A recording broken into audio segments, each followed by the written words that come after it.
عسلامة ومرحبا بكم من جديد في قناتي. اليوم رجعت لكم فيديو جديد ووصفة جديدة إن شاء الله يا ربي تعجبكم. ورشة متاعنا لليوم عبارة على خبزة محشية تجيكم مدبارة لسيدي رمضان، خفيفة وياسر بنينة. وباش نستحقوا الكيس حليب، كيس ماء، زوز مغارف كبار خميرة متاع خبز، مغرفة صغيرة متاع سكر، زوز مغارف كريم فريش، وأربع مغارف زيت نباتي وإلا زيت زيتونة كان تحبوا. أول حاجة باش نخلطوا السوائل متاعنا الكل مع الخميرة، نحركوهم شوية مع بعضهم، ومن بعد نخليوها ترتاح تقريبا 10 ولا 15 دقيقة، نغطيوها ونخليوها على جنب. وبعد ما استنينا 15 دقيقة نبدأ نشوفوا في الفقاعات بدأت طلعت متاع الخميرة. هوني نحطوا في البول متاعنا وإلا بيديكم كما تحبوا. نزيدوا الفرينة بشوية بشوية ونبدأ نعجنوا فيها. كل ما نحسوا انه العجينه شربت الفرينه بتاعنا نزيدوها حتى نتحصلوا على عجينه تكون طريه ما تكونش يابسه، وهذه القوام اللي حشدنا به.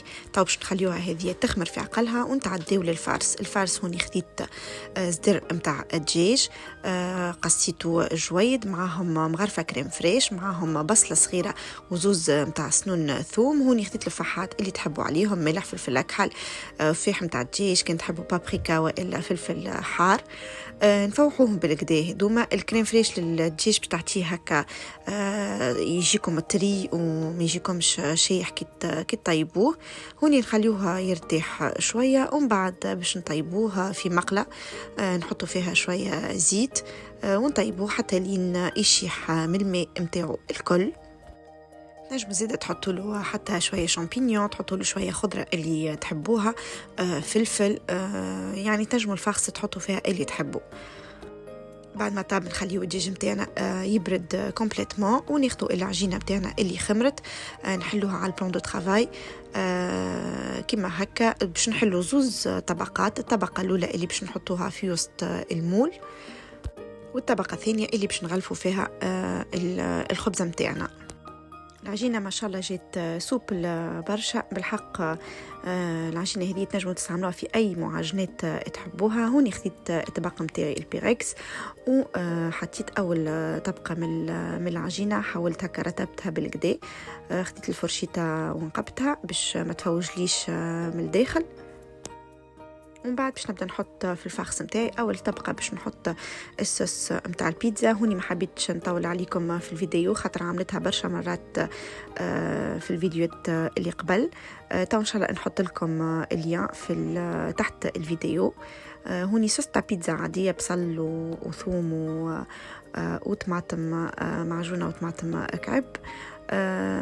فوالا. ومن بعد باش نحط الفاخس متاعي متاع الدجاج، والا كما قلت لكم كان تحبوا زيادة تعملوها بالتون والا اي فاخس عندكم.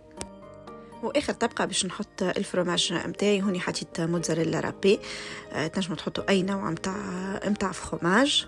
ومن بعد باش ناخذ الطبقه الثانيه متاع البات متاعي اللي حضرتها بكري وحليتها، وباش نحطها ديريكت على الخبزه. نسويها بيدي من جهة الكل، ومن بعد نحي الزيت متاع العجينة، وبعد نحاول هكا نسويها بيدي باش تجي مرتوبة من الفوق. واخر حاجة باش ناخذ اصفر متاع عظمة هوني، وباش نعمل لها الدغيغ متاعها من الفوق. نحاول بالبانسو نحط الاصفر فوق الطبقة الثانية متاع العجينة، وطوبق في السكينة باش ناخذ نبرج الخبزة متاعي. تنجموا زادة تخليوها سامبل من الفوق كيما تحبوا. اني هوني جوست هكا برشتها من الفوق شوية، ومن بعد رشيت فوقها شوية سينوش. تنجموا تخليوها زادة سامبل كيما تحبوا، كيما تنجموا تحطوا اي حاجة. وبعد باش ندخلها للفور يكون سخون على درجة 180. نطيبها بالكدا حتى تبدا دوغي من الفوق ومن اللوطة. شوفوا هوني كي خرجتها من الفور خديتك الكولر المزيان.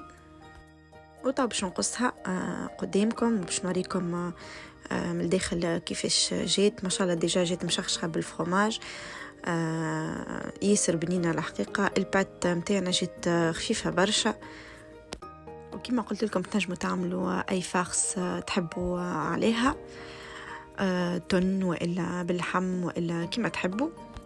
حاسيلو دبارة هكا خفيفة على الطاير. أما والله بالحق تشبع معني خاطرها فيها الفرماج وفيها الدجاج.